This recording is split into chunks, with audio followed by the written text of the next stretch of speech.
Popri pečení korpusu na tortu, v ktorom som už profík, lebo ho pečem tretíkrát a recept vám nechám teda v popise, vám porozprávam, ako sme oslavovali Aríine 3. narodeniny.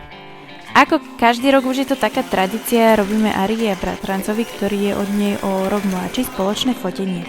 Vidú z toho krásne rodinné fotky a po rokoch budeme vidieť, ako nám rastú pred očami. Každý rok zvolíme inú tematiku, farby a tortu. Tento rok sme sa rozhodli, že fotenie od oslavy oddelíme, lebo toho minulý rok bolo naraz veľmi veľa. Tak som teda piekla prvú tortu na fotenie, z čoho vznikol aj predošlý vlog. Torta bola tento korpus, ale maslový krém, ktorý sa mi na ozdobovanie zrazil. Na ďalšiu tortu som už volila krém z mascarpone a šláčky, ktorý mi aj viac chutil a recept vám takisto nechám v popise. Fotenie dopadlo výborne, vyšli krásne spoločné a jednotlivé fotky, torta sa zjedla aj taká nedokonalá. Ďalšiu oslavu mala Aria s rodinou z mojej strany na chalupe, sme ale tortu dali spraviť, lebo to bolo časovo nad moje možnosti. Dobre, cesto je hotové. Ideme si ho preliať do formy. A zapnem už strúdu. Ako inak, Aria chcela Elzu a bratranec vláčik, takže torta bola prepojená s týmito tematikami.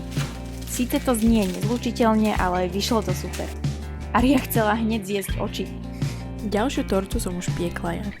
V škôlke majú taký zvyk, že keď má niekto narodeniny, donesie tortu a všetci mu spievajú happy birthday, pani učiteľky pogratulujú a dostane darček. Vždy, keď mal niekto v škôlke narodky, Aria prišla domov a rozprávala mi o tom, ako spievali, ako mali tortu a čo dostal. Vedela som teda, že aj jej by sa niečo také páčilo, tak som poprosila pani učiteľku, či by sme jej mohli v piatok spraviť oslavu, aj keď nemá presne v ten deň narodeniny, ale že na jej narodeniny budeme preč. Samozrejme s tým nemala problém. Sranda ale je, že Aria mala termín pôrodu 26. januára a oslava vyšla presne na tento deň. Bolo to ako včera. Pamätám si aj tento deň spred 3 rokov, ako som s brúškom čakala, či už to príde. To sú krásne spomienky. Vráťme sa teda k oslave. Myslím, že táto torta do škôlky sa mi podarila najviac. Cesto bolo ľahké, krém akurát sladký a zároveň svieži, ktorý doplňal chutné jahody, maliny a čučoriedky. Vrch bol ozdobený modrozafarbeným krémom, bielými guličkami, vločkami a srdiečkami. Na vrch sme vystrihli 3D Elzu. Keď sa Aria vrátila domov, bola nadšená, že jej deti spievali Happy Birthday to you, naozaj jej žiarili oči. Dostala aj babiku a Miss Frozen, pucle a náhrdelník, samozrejme všetko Frozen. A keďže mi zostal krém, rozhodla som sa spraviť ešte malú tortu, keďže cez víkend sme oslavovali s Tomášovou rodinou. Na toto pečenie sa práve pozeráte. Piekla som teda iba korpus, minula krém, ktorý mi zostal, doplnila čučoriedkami, ozdobila a torta bola hotová.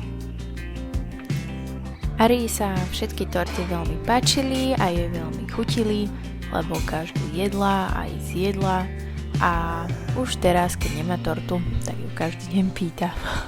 Takže ďakujem vám za pozretie tohto videa. Ak sa vám páčilo, môžete mi dať like, koment, môžete ma sledovať aj tu na YouTube, aj na Instagrame Hanna Paska. Ďakujem a želám ešte pekný deň.